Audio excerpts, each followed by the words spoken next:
العالمين والصلاة والسلام على سيد الأنبياء والمرسلين وعلى آله وأصحابه أجمعين أما بعد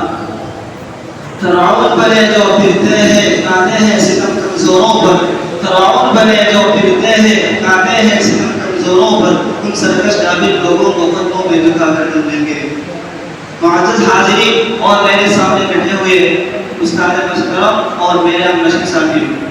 آج جشن آزادی کے موقع پر میں اس عنوان پر مشاہیر کی رسالت کر رہا ہوں، وہ ہے مسلمان اور آزادی۔ عزیزان گرامی، یوں تو فرقہ پرستوں کی طرف سے برابر طوفان آتا رہا، فتنہ و شر کا سیلاب آتا رہا، مگر حق پرستوں کی دعوت اور باطل دعوتوں نے ہمیشہ کے لیے دشمنوں کی طرف موڑ دیا۔ آج عالمی پیمانے پر مسلمانوں کے خلاف سازشیں ہو رہی ہیں، اسلام کے خلاف تحریکیں چل رہی ہے، ہر ملک مسلمانوں کے ظلم و ستم کا نشانہ بنایا جا رہا ہے۔ یہ ٹکراؤ ہمیشہ ہوتا رہے گا، کیونکہ حق و باطل کا معرکہ ہے، نور و ظلم کا معرکہ ہے، توحید و شرک کا معرکہ ہے، جو تا قیامت جاری رہے گا۔ آج کی اس قوم میں آتا ہے کہ جب کہ ہندوستان کے چپے چپے اور خطے خطے میں مختلف تنظیموں، اداروں، اسکولوں، کالجوں اور مدرسوں میں علماء بڑے دھوم دھام سے جو آزادی کا 77واں سالہ جشن منایا جا رہا ہے،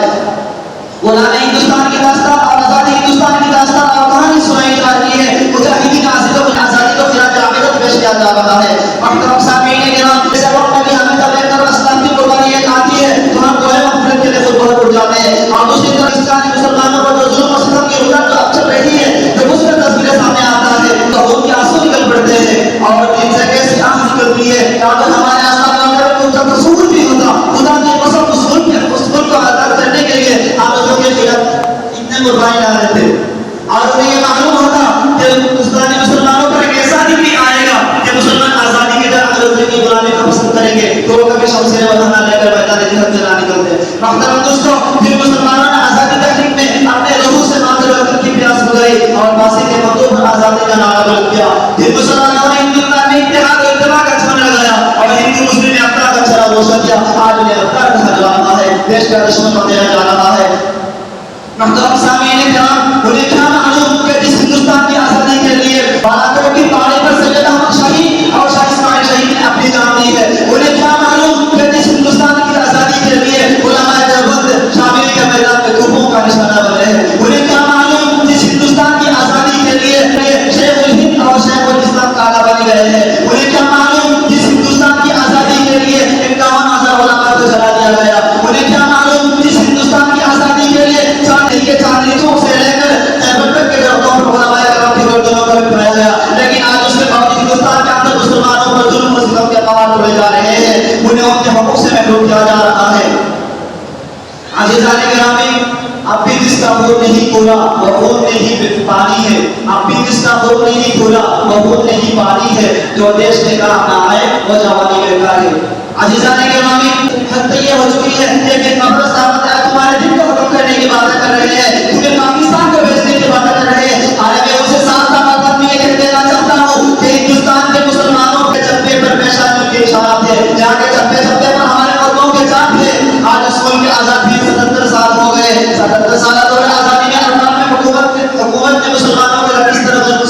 اختیار کیا، آج ظلم استبداد کے کیسے کے ساتھ یہ استعمال کیا، اس کا ڈر بھی داستان ہے جسے یاد کر کر کلیجہ مفکوارہ لگتا ہے، زبان گم ہو جاتی ہے، آخر ظلم کی سچ جاتی ہے۔ محترم سامعین کرام، ہمیں آزادی چاہیے، ہمارے شریعت کی آزادی چاہیے، ہمیں آزادی چاہیے، ہمارے اسلام کی آزادی چاہیے، ہمیں آزادی چاہیے، ہمارے قرآن کی آزادی چاہیے، ہمارے کلام و بات کی حفاظت چاہیے۔ محترم سامعین کرام، آج ہندوستان کے اندر ہر صوبے میں مسلمانوں کے خلاف سازشیں کر رہے ہیں، ہر صوبے میں مسلمانوں کے خلاف سازشیں رچی جا رہی ہے، ہندوستان کا پاکستان بنانے کی کوشش کر رہے ہیں۔ یاد رکھو، جب تک اس دنیا میں ایک کلمہ والا باقی رہے گا، خدا کی قسم ہندوستان کے آبوں سے کوئی واقعہ پھیل نہیں سکتا ہے، یہ ہمارا ایمانی مواد ہے۔ محترم دوستو، یہ بھی بتا دو، اگر کسی نے ہندوستان کی تاریخ کو قلم کی روشنی سے لکھا ہے تو ہم وہ ہیں جنہوں نے اپنے خون کے قطروں سے ہندوستان کی تاریخ کو لکھا ہے۔ دوستو، آپ اس ملک کے حصے دار ہیں، کرایہ دار نہیں ہیں۔ میں حکومت سے کہنا چاہتا ہوں، اگر تم دیش کی حفاظت چاہتے ہو، ترقی چاہتے ہو، تو مسلمانوں کو وہ حق جو جمہوریت کے آئین سے ملنا چاہیے، تبھی جا کر ہمارا دیش آزاد ہو سکتا ہے، ترقی کر سکتا ہے۔ میں اپنی تقریر کا شہر کے ساتھ ختم کر رہا ہوں۔ تجھے مبارک ہو حکمرانی مخالفت بھی ہم نہ کریں گے، تجھے مبارک ہو حکمرانی مخالفت بھی ہم نہ کریں گے، اگر شریعت پر ہاتھ ڈالا نہ تم ہوگے ہم کریں گے۔